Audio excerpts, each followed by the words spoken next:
I take refuge in the Buddha. I take refuge in the Dharma. I take refuge in the Sangha. Keeping the palms joined.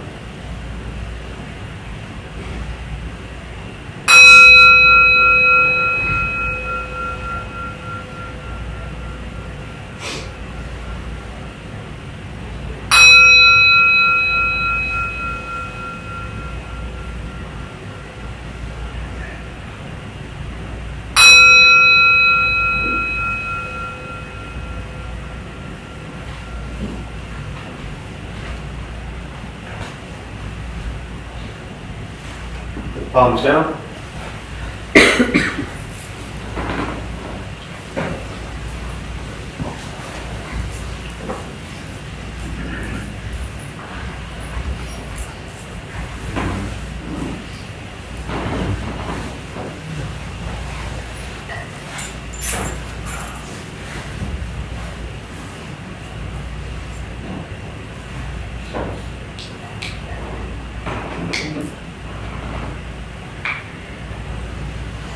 All right, good evening, everybody.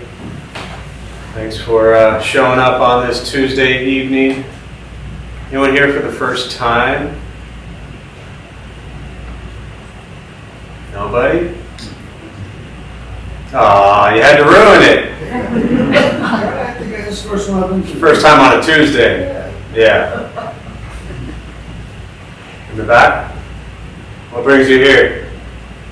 Just trying to find some new things to, be interested in and just Yeah. What was wrong with the old things?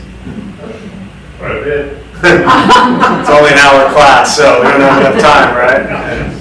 It's funny, it's kind of what, I can't speak for, I was going to say everybody, I can't speak for anybody, truly. But, I found over the years, I think that in the way you said or even didn't say what you said, that's what leads so many people to this stuff is, when I said what was wrong with the old things, and you said quite a bit, right? And that's really, I think, what it comes down to from a practice standpoint is recognizing what are these old things, old habits, patterns, behaviors, thoughts, words, actions, what is this kind of old way of being?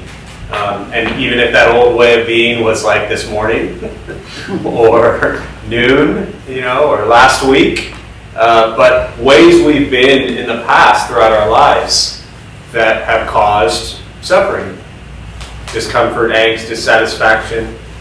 How are these things that we've done in the past, again, whether it was noon today or 10 years ago, how are these things that, and really by things I mean behaviors, thoughts, words, actions, how had these things caused suffering in our lives? And when we stop to kind of reflect on it, not to dwell on it, not to feel guilty or hate ourselves for it, but when we stop to really reflect on old patterns, old thoughts, old behaviors, it's kind of a bit of a wake-up call. So hopefully we use that as I often suggest as motivation, kind of inspiration to continue, whether it's here or anywhere, any sort of meditation, spiritual practice, whatever you call it. I always encourage people to use that initial kind of thing that got you here, which is one of the reasons why I love asking people what brings you here, is that whatever that answer is, and for each of us it's different, to always come back to that as motivation and inspiration to keep going on this spiritual journey or whatever you want to call it. Because as you face challenges on it, which you absolutely will, it can often seem so much easier to just say, well, screw it. I'm done with that stuff, I'm just going to go back to my old way of being. And I don't know about you all, but I don't want to go back to my old way of being. That way was hell. So I find a new way of being to be a little bit less like hell and a little bit easier. So with that, we'll to those who are joining virtually, welcome. Thanks for being here. Feel free to chat box on your screen somewhere. Feel free to say hello. A couple things to tell you before we begin with the meditation practice. Nothing's going to happen to you. You're not going to float away. You're not going to have any mystical, magical experiences. The mind that races all day long is not going to shut off. Don't judge your practice, meaning don't ask yourself, is this working or not working? Are you doing it right or wrong? We're just going to sit, we're going to breathe. You'll hear sounds inside the room, sounds outside. This is life. Life is filled with chaos. And this practice is learning to get quiet and still within all of the chaos. Posture, you just want to be comfortable. You are on a cushion, often it helps slide into the front third, pushing the stomach forward, allows the back to straighten, shoulders are relaxed. If you're on a bench or chair, however you're seated, same thing, just trying to sit up straight, relaxing the shoulders. Hands are on the knees or lap, whatever's comfortable. If you need to move during meditation, simply move. Movement doesn't make you a bad meditator, it just means you need to move. I'll guide us as we begin, and we'll settle into a little bit of silence. Most important, do not expect anything. We're just going to sit and breathe.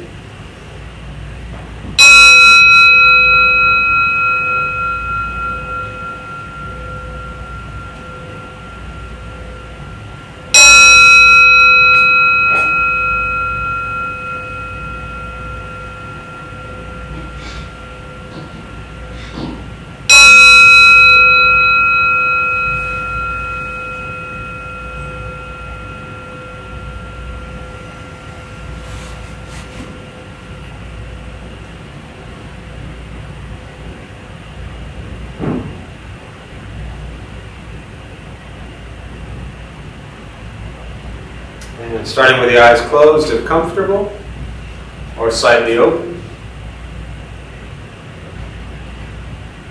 Mouth is open or closed. We'll start with taking 3 deep breaths, slowly.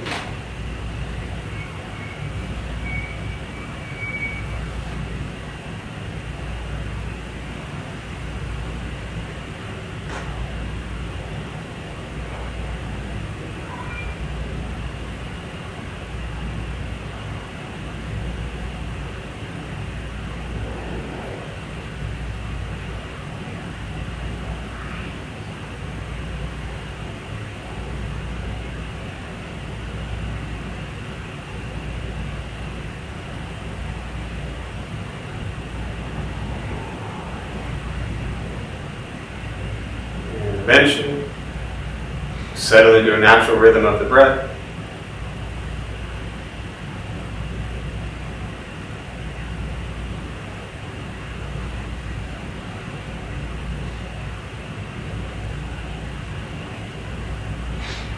Noticing the mind as it wanders, jumping from thought to thought.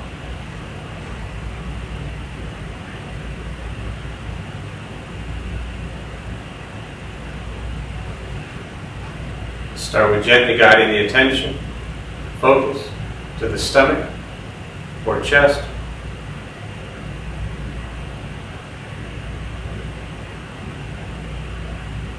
Breathing in, feel them rise.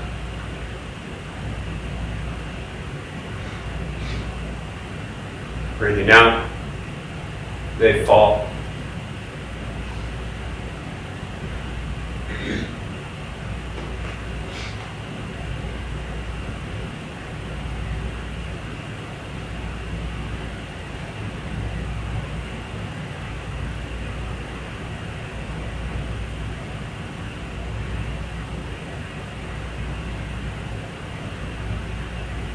Simply continue this practice,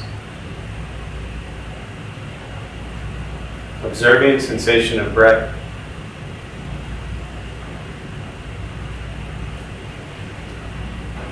expecting nothing but to sit and breathe.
As the mind wanders,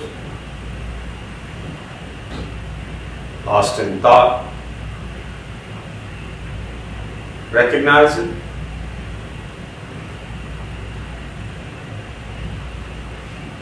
Release that thought.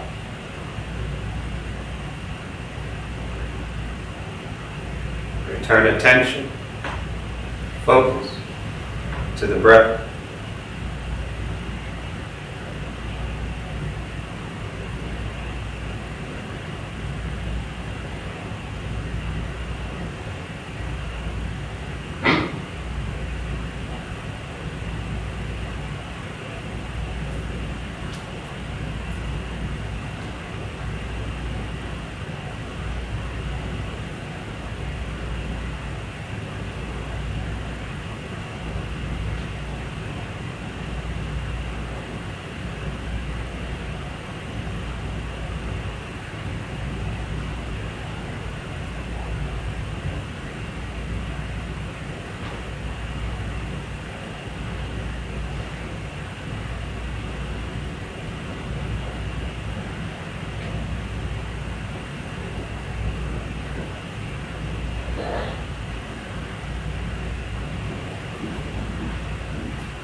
Breathing in, follow breath in.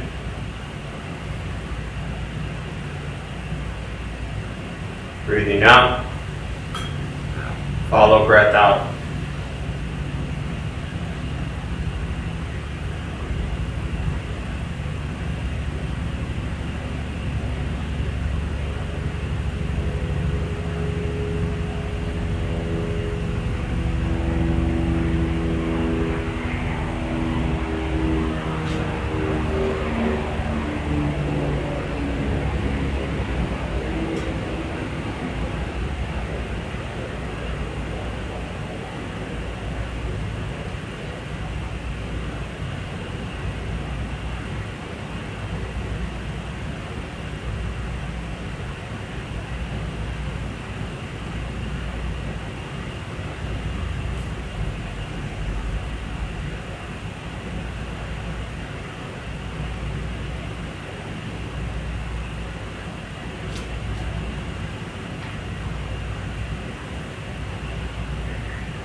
Learning to be comfortable in stillness, in quiet, wanting nothing but to sit and breathe.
And with the body still,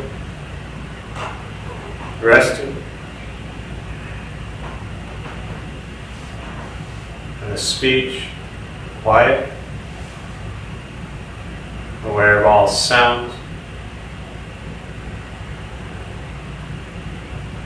and the mind learning to settle.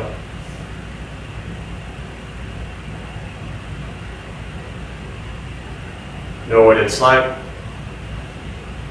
to just sit and breathe.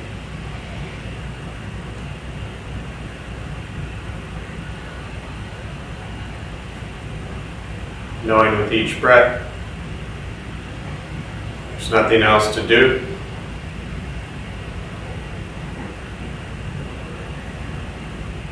Nowhere else to go.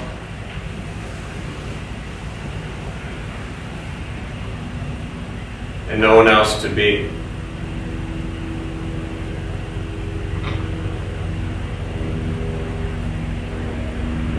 Everything beautiful, exactly as it is. Sitting, breathing.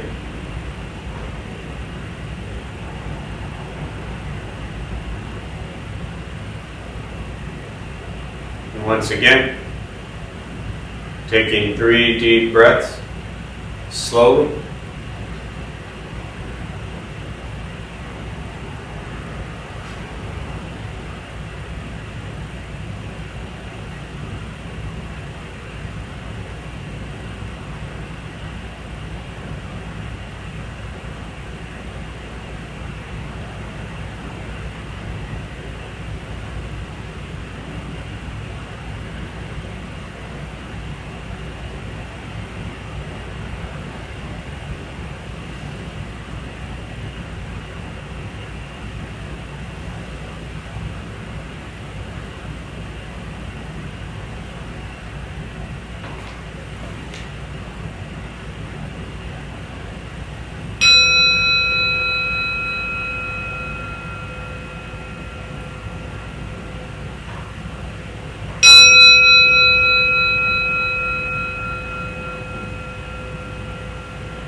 And as you slowly open the eyes, slowly beginning to move.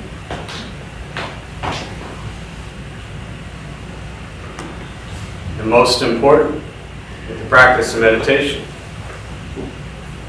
is to recognize how you feel now, immediately after. Compare this to how you typically feel throughout your day. Recognize the difference, if there is one. Ask yourselves how you prefer to feel every day for the rest of your life. And realize however you feel now, if it's quiet, calm and still, or a busy mind, racing mind, whatever you're sitting with at this moment, has nothing to do with anything I said. It's nothing to do with how you sit and hold the hands or cross the legs. It's nothing to do with the sounds around us or anything else for that matter. It's everything to do with your own mind and your own mind's reaction to an external condition.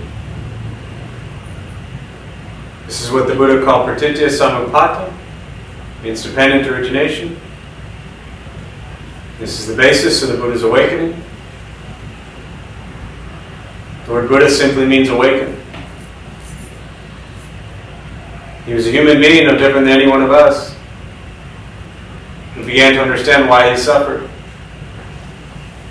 why he got angry, sad, depressed, stressed, anxious. He began to understand the causal relationship of all phenomena. And what that means, very simply, for all of us, regardless where you come from or what you believe in or where you think you're going, your whole life is filled with things that happen. You react. More stuff happens. More reactions. That's it. This practice is simply learning what it's like to respond to something quietly, peacefully, still. Because for most of us, the way you responded to the last 20 minutes is quite different from how you respond to every other 20-minute period of your day. And so all we're working on is closing the gap where the way you feel now is closer to how you feel always. Just as driven, motivated, productive, successful, whatever that means to you in your respective lives. With a mind that's steady, clear, focused, distracted by nothing, disturbed by no one. This practice is not easy, not always fun. It's not an escape, as often people think it is. It's direct perception into the present moment. And the present moment is filled with difficulty, conflict, chaos, challenges. And this practice is learning to be with life as it arises, not escaping or running from it. Meditation is free. Buddhist practice is free. Just sitting, breathing, learning to be kind to yourself and everybody else each moment of your day. Once we stop trying to change, fix, control, manipulate everything and everyone around us, hoping they do this, hoping they do that, wishing they would do this, wishing they would do that. We spend so much time trying to control and fix every situation.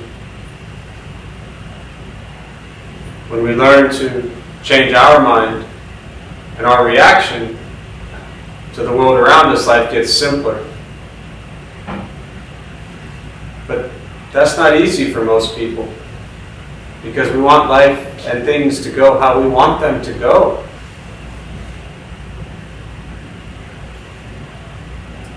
And when they don't, you end up here on a Tuesday night at 7 o'clock. That's what leads most people to this practice. Is life not going how we wanted it to go? And when it doesn't go how we want it to go, we're not okay. And when we're not okay, we seek things to to help us be okay. This is one of those things we seek. Yet if we can learn to just be okay with life as it is, your seeking ends.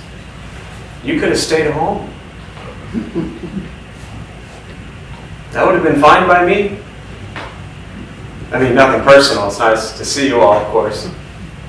But it is that constant seeking and searching for something that is part of the challenge. It's funny, I had this came up the other day, and I hadn't thought about it in a while. Years ago, I used to talk about it a lot, but I remember being a kid, and where I grew up, it was in a cul-de-sac, which is really irrelevant to the story, but it was a pretty steep, relatively steep hill going down. And I remember being a kid playing outside anytime there was, well, back then it rained like 3 times a year, but if anybody was like, if it was raining, this is in San Diego, or somebody was, watering their yard or whatever, anytime there was water going down the curb, I remember just watching, like loving putting a leaf, like I'd go up, we were the second house on the bottom, but I'd walk up a couple houses, and I remember putting a leaf, like in the water running down the curb, and then like chasing, like watching it, like kind of walking or running down with it, because I loved watching the way the leaf, like just flowed in the water. And sometimes it would hit something in its way and it would move around it. It just kept going. And it was years ago, and then like I said, I used to talk about this a while back, that, and I don't remember when or where or how it kind of reminded me of that, but I just remember thinking that, like, wow, that's, like, we should just be the leaf. And I'm not a Taoist dude, but a lot of this is in like Taoist teachings and things like that, but can we just be the leaf, like flowing with the water? And when something's in our way, maybe we hit it and we stop. I mean, don't hit people, but it's a metaphor, right? Sometimes the leaf will just stop. That's the end of the leaf's journey. That's the end of that situation. Sometimes the leaf would hit like a little rock or something that was there, and it would just keep on going. But most of our lives, we're not that leaf. We're just trying to force things. And the crazy thing is we're trying to force things to be the way we want them to be. And the scary part is we've actually convinced ourselves quite well that the way we want them to be is right. And therefore we're not okay surrendering to just let the leaf flow down the water, because it has to flow how we want it to go, or we're not okay.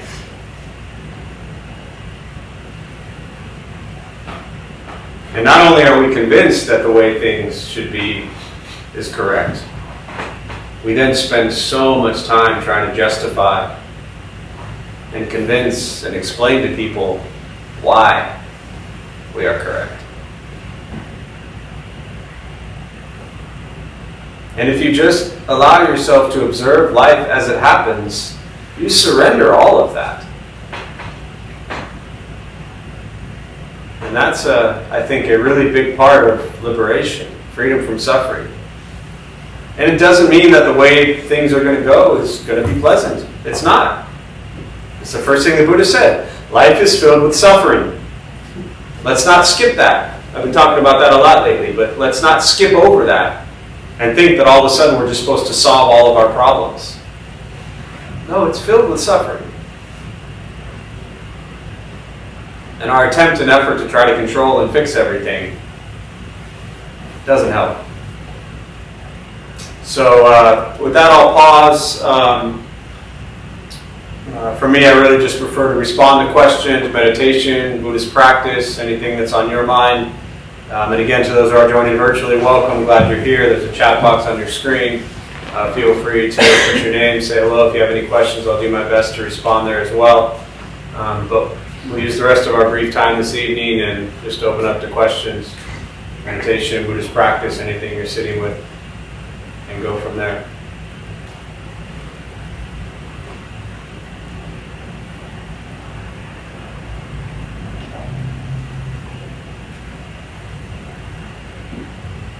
So have you had a Buddhist mindset since you were a little kid? No, No. never. Well, your leaf. I just like watching leaves in water. Don't let that like make it sound like I was an asshole growing up. And if anybody else like looked at the leaf, I would have probably punched him and told him, "Don't look at my leaf." Oh my. Yeah, I'm not even just saying that to sound like modest. Like that's the truth. Wow. Yeah. So yeah, I'm not trying to like. I even caught myself as I was telling that story. I was like, "Oh, there's probably going to be some people in here that think like I had some like," and there they are, you know. You're right. That I was some like, you know, whatever. No, I was not a nice kid. I mean, I was a great friend to those I was friends with, but if anybody took my leaf, I would have punched them. Yeah. So, no, definitely not. Yeah. Years of pain and suffering and misery and depression and anger lead you to this practice and path. And that didn't come until much later in life. Yeah. But thanks for pointing that out and allowing me to shatter any thoughts that I was some special enlightened kid. Yeah. So I heard you say that that a lot of the pain and suffering is in your reactions to things. I might be wrong, but I think that you were saying this, and maybe don't necessarily expect things, and there will be less. If you don't expect something, is there still a place that you can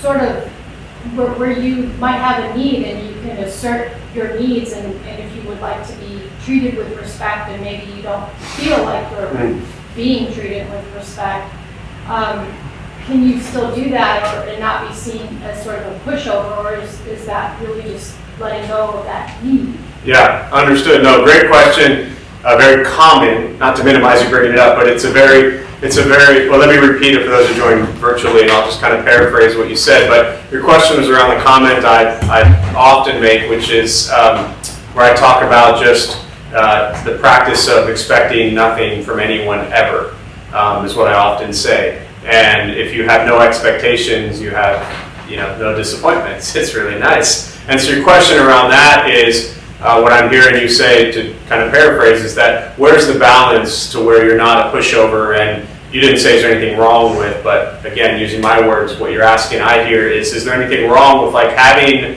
kind of expectations or wanting to be treated with respect? And at what point in time are you being a pushover and just like letting people treat you like crap, right? Is that kind of a fair restatement? Yeah. So again, great question, and I think that definitely not. The practice is not about becoming a pushover or a doormat. For those who are maybe newer to Buddhism, Buddhist practice is not about just physically, mentally, emotionally being punched and tortured and beaten and just saying, well, I'm a Buddhist, so that's okay. No. Buddhism is about two wings, wisdom and compassion. And there's nothing wise about remaining in situations or relationships or dynamics where you're constantly being treated with disrespect. And there's nothing, I don't like to say wrong or right, because Buddhism's kind of beyond right or wrong, but I'll say them now as an example. There's nothing wrong with wanting to be treated with respect, right? There's no Buddhist teaching that says, stop wanting respect. But regardless of whether we want respect or not, do we always get it? No. This is where the problem really lies. The problem is that we want to be treated with respect by loved ones, strangers, whoever it might be. And when we're not, we feel hurt.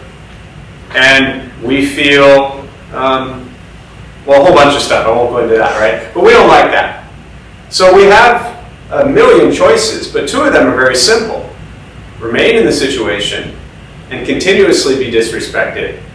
Express your healthy desire to want to be respected. And if and when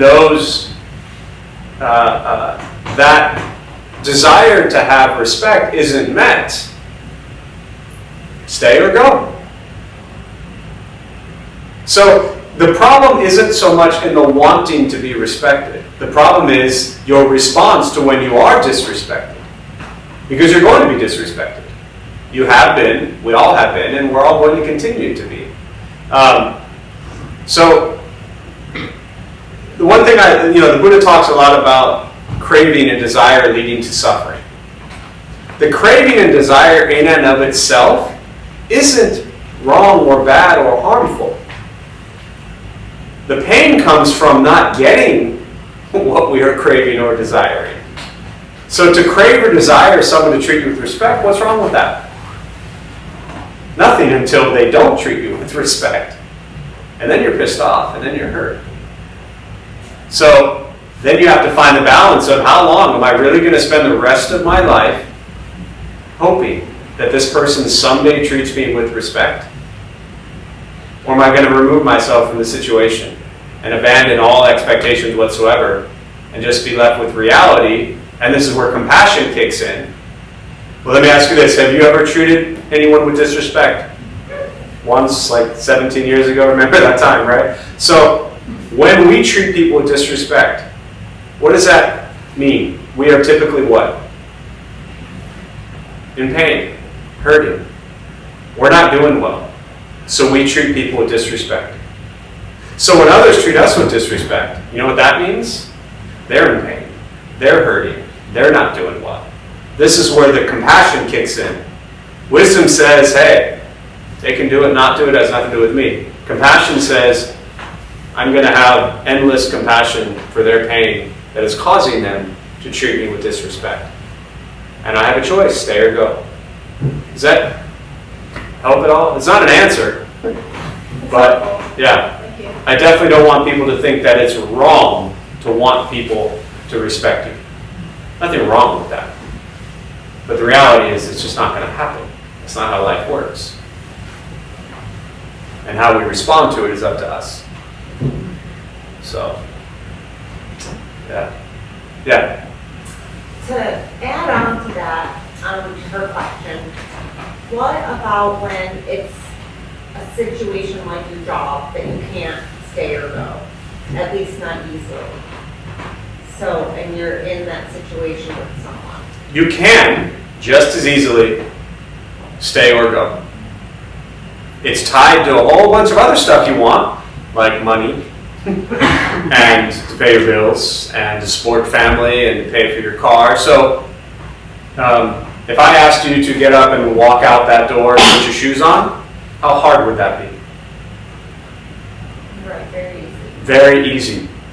If I said to you, could you get up and call your work right now and tell them you quit, how hard would that be? Pretty hard. No. Well, not physically. I'm not, right, so let me rephrase that. The act, you said it would be hard. The act of doing it is actually very simple. I quit. I put my shoes on. Same action.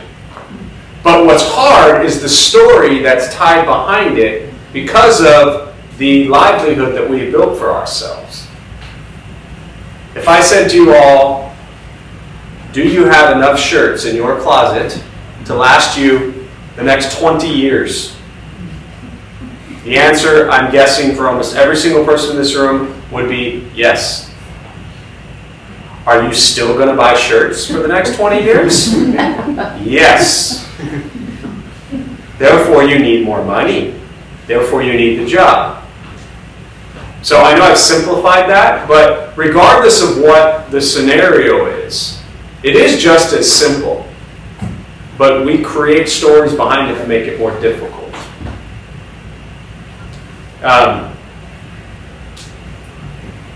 Another way to look at this is in the workplace.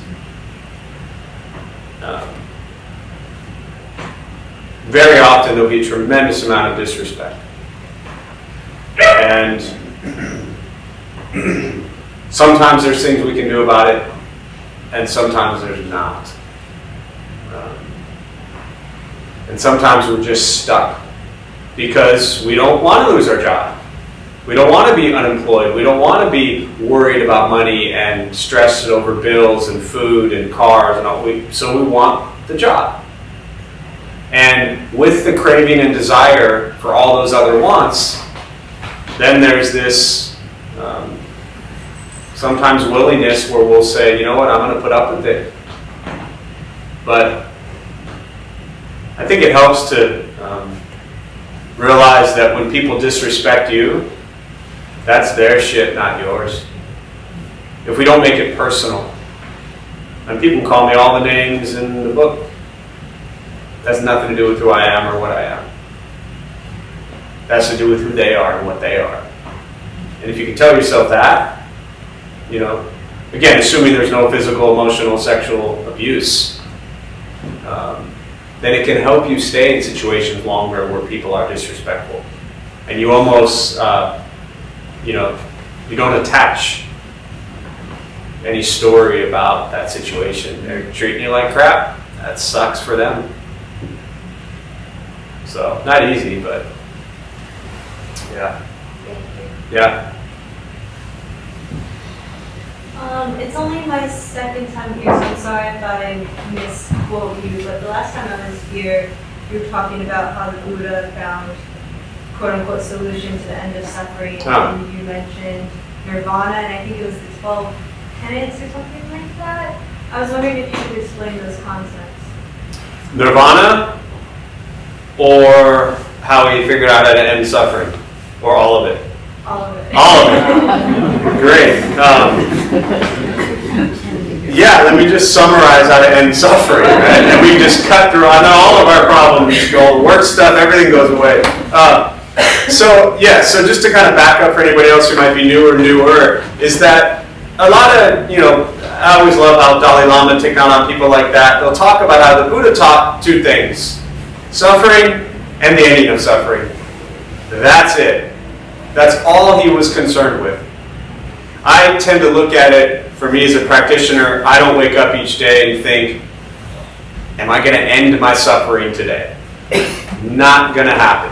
No time soon. I like to look at it as, can I reduce? Can I minimize my suffering? Can I suffer less today than I did yesterday? So I think this, just for me as a practitioner, it was never realistic to think about, okay, what time is my suffering going to end? When is it going to end? Can I reduce it? Can I minimize it? And really, the ways to do that, which I'll touch on in a minute, are the same. Whether you reduce suffering, whether you end suffering, it's really the same step, right? Remove all craving and desire. That's it. Two things you have to do. Remove craving, remove desire. And all suffering ceases to exist. What's the difference in those two things? Nothing really. I figure if I give you two choices, it'll be better than giving you one. Right? Nirvana literally means to extinguish, the word nirvana. And so when they talk about nirvana, the first noble truth is suffering, discomfort, angst, dissatisfaction. The second one is the cause. Greed, anger, ignorance. This is the three poisons. The Buddha taught that we overcome greed with generosity, we overcome anger with compassion, we overcome ignorance with wisdom. So the practice of how to cut through craving and desire is just daily, endless, moment-to-moment practice of generosity, compassion, and wisdom. Second noble truth is the cause of suffering, and the way to overcome the cause of greed, anger, ignorance is generosity, compassion, wisdom. The third noble truth is nirvana. That is liberation, freedom from suffering. And the path we use to get there is what's called the Eightfold Path. The fourth noble truth is the Eightfold Path. And that's working on what they call correct views, thoughts, speech, action, livelihood, effort, mindfulness, and concentration. What all of those things kind of summed up is your day-to-day karma, your actions. And that's where I come back to, if we practice generosity, compassion, and wisdom in everything, we are living out the Eightfold Path. Does that help a little bit for a second time here? I mean, you'll have years of questions, and that's great. That's the whole practice. That's the whole point. Yeah, it gives me a place to start. Place to start, yeah. and again, not just for you, but for anyone, I always encourage people not to set like this goal of like, okay, well, I've been at this for 6 months. When am I going to end my suffering? You know, those Buddhist dudes, that's their line. They said end suffering, and here it is, 3 years, and I'm still suffering. Right? Well, it's a journey. And I think it helps to begin to ask ourselves, if we're going to practice generosity, compassion, and wisdom to overcome greed, anger, and ignorance, begin to ask ourselves as a place to start. Instead of, like I would always encourage people, instead of starting with compassion, generosity, and wisdom, start by waking up to, where's your greed? Where's your anger? And where's your ignorance? Become aware of that. Right? Otherwise, it's like we're trying to, plug the holes of a sinking ship, but we don't even know where the holes are. We're just running around with duct tape. So you got to know where the kind of the leaking is, and that's the greed, the anger, the ignorance. And when we see ourselves being greedy, we can say, okay, well, how can I practice more generosity here? We see ourselves being angry. How can I practice more compassion? We see ourselves being ignorant. How can I practice more wisdom? So, yeah. But I've never found it healthy for people to kind of set goals in Buddhist practice. I think setting a goal really defeats the purpose of what practice is about. Yeah. All right, there's a question here.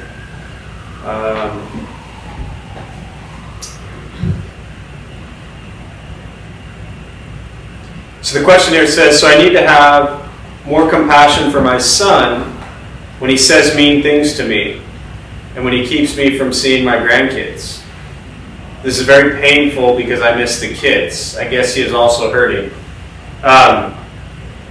Yeah, and I know there's not a question here, and it's more just kind of a sharing and an expression and a statement. And I think you're right in what you said. You need to. Well, I don't want to say you're right, as if you need my blessing to be right. But I as a practitioner, would agree that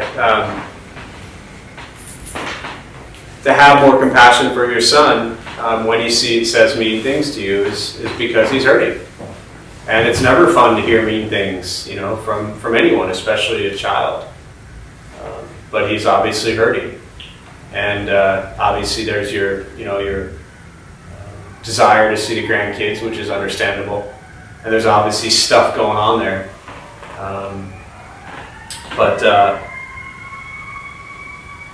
We never know what anyone else is really going through. And I think in situations like this, the Buddhist teachings on impermanence is really helpful to understand that dynamic, that situation can change. Hopefully if your son gets happier, healthier, whatever is going on, then maybe his situation will change, maybe his words and treatment towards you will change, and then maybe the whole situation of seeing grandkids will change. So everything can change. And if you have compassion and for that entire situation, it hopefully will help. But yeah, it's hard.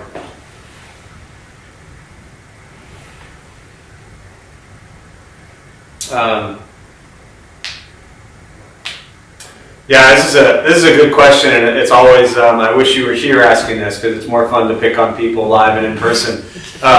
But the question is, what about when the anger inside me comes from the greed and ignorance of others? Right, so it's all their fault that I'm angry. Yeah, it's not. You're angry because you don't like what they're doing.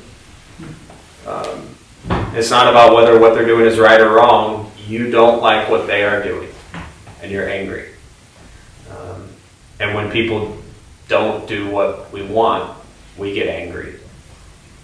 And the sooner we stop expecting, kind of going back to that question earlier, in many situations, the sooner we stop expecting people to live how we want them to live, the less angry we will be. And I just want to add here, from an in Buddhism, there's what's called engaged Buddhism, and Thich Nhat Hanh did a lot of work with Martin Luther King for social justice issues. There's a lot of racial, social, economic, political injustice in the world, and Buddhist practice is not about just saying, well, that's just how it is. Engage with society, engage to create change. But when you see the situations that you're referring to, and again, I have no idea what the situation is, and to me it wouldn't change what I say, but when you see situations that you are getting angry at, your anger doesn't help the situation. Can we fight for change with an open heart and an open mind, and understand that everybody has their views? As Thich Nhat Hanh said, freedom from views is freedom from suffering. So I would suggest figuring out how you can not be angry at other people's thoughts and words and actions, but have compassion for their actions, because they're in tremendous pain. So again, much easier in person around that type of question, but yeah. Remy? Yeah. So, but on that level is like their systems are broken. That for whatever reason, they're not in tune. I mean, they've done no self-reflection. They're not embodied to be of service to anybody except themselves, and that's just them in spinning with their ego. They don't think that. You think that about them. It would seem like there's a lot of people that really enjoy getting rich on the backs of others, and they don't care about what is right. I don't care if you suffer. I'm not. No, they don't agree with what you think is right. They agree with what they think is right. Well, I think they know they're wrong. Oh, really? Yeah. So all these people who do this stuff, they all know they're wrong and they do it anyways? That's funny, because I would disagree with that. I think there's a lot of that. Yeah. I would disagree, but our personal views don't matter, really. Yeah. But I mean, systems are broken and people get money off of the lives of others without having any attachment or any, it's their greed. And so I'm like, let's do a march, to save these people. I understand. I'm just kind of playing, for lack of a better term, devil's advocate here, because I want you to potentially see this from a different way. Yeah. You are, in everything I just heard, to me, you sound like you are 1,000% correct that you are right and they are wrong. And you're even going one step further to say that they know they're wrong, but they're doing it anyways. What I'm challenging you to see, which will, I think, alleviate some of the anger and hatred that you might have towards them, Yes. which I felt in your comments, which is causing no one any good, and it's even detrimental to your physical, mental, and emotional health. March all you want, but march with love and compassion. Thich Nhat Hanh, Martin Luther King, these people do not march with hatred. You have hatred. Yeah. So you actually have the same thing they have, according to what you just said. You just agreed that you have hatred. And you're saying they have hatred. So are you any different than they are? And I'm challenging you not to be friends with you, to really make you question this stuff. What I'm pointing out is that you are quick to say they are wrong and they know they are wrong. What I'm telling you is they don't think they're wrong. Yeah. And they don't think the systems are broken. This is not about what I think about the systems. The systems are broken. That's my unenlightened, ignorant view, just in case that wasn't clear. But what I'm telling you is they don't think the systems are broken. They think the systems are just fine, and they don't really care what you think.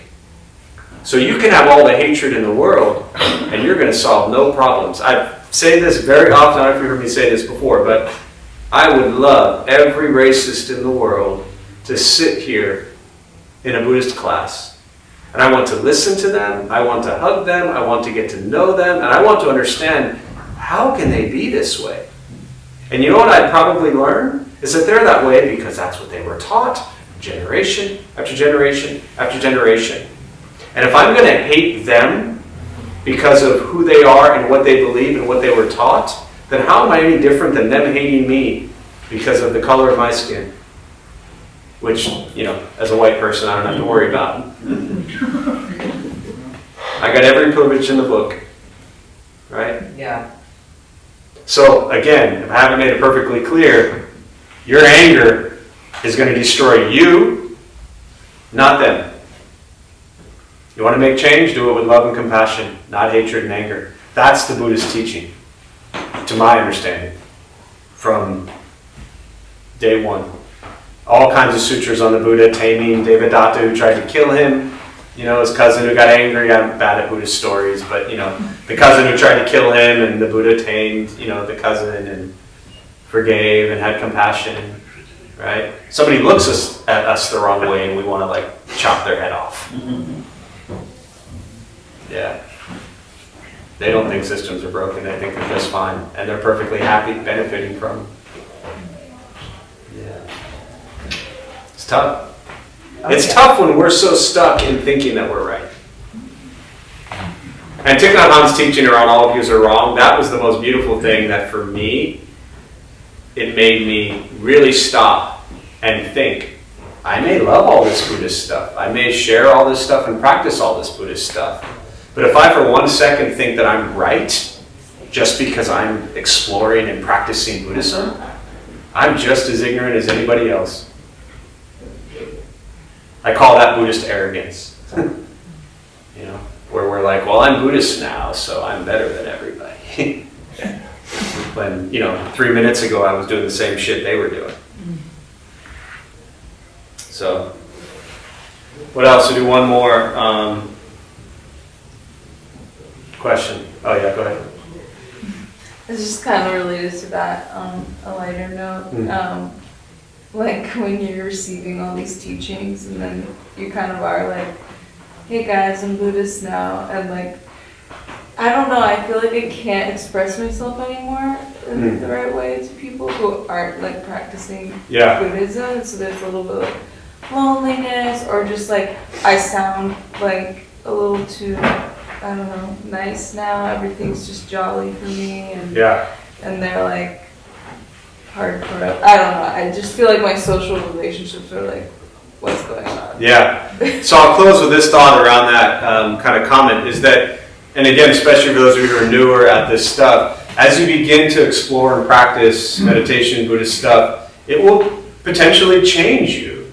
Change the way you see yourself, which will then change the way you see the world, which will then change the way you interact with people. And again, just coming from personal experience, living a certain lifestyle for a certain period of time and not having any sort of meditation Buddhist practice meant I was living a certain lifestyle, hanging around certain people.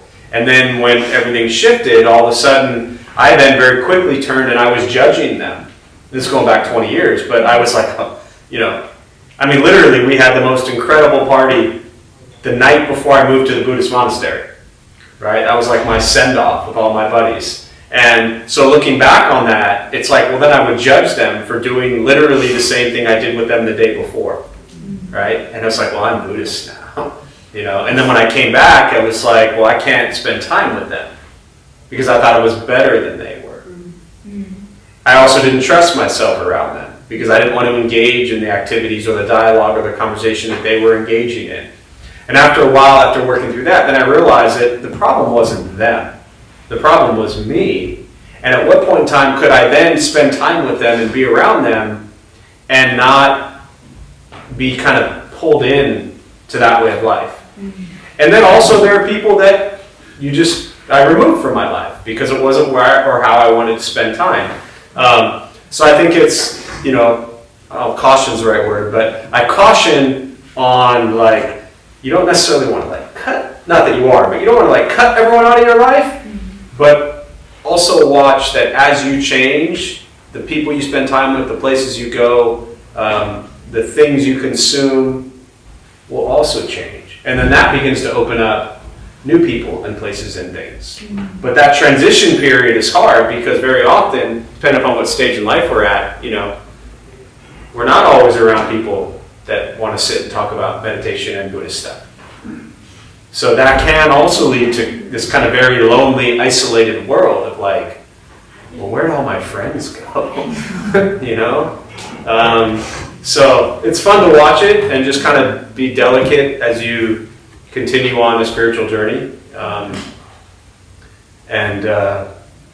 Yeah. All right, there's one more comment here to the question around the anger coming from others, greed and ignorance. Ignorance says, I will come in and give more context next time. I appreciate that, because again, it's hard when there's just a comment and there's no expression, and it's, so I appreciate that, where you say the situation I mentioned puts lives and humans' well-beings in danger. A lot of what the woman is bringing up. I'm guessing she's referring to you. We don't know each other. Yeah, well, I maybe plan this attacking. I bring up very good points, though. Anger only hurts the person holding on to it. Yeah, and there's a great Buddhist metaphor. Again, I'm bad at those things, but like anger is like holding a hot coal. The only one getting burned is you. So, set down the coal because it hurts, All right, so we'll close on that. We'll join palms. May the benefit of this practice be shared with all beings in all directions. May all beings be at peace. May all be free from suffering. May any merit gained from this practice be transferred to Tim during his time of rebirth, and to Kevin and their family and friends who suffer at this time. May all beings be at peace. May all be free from suffering.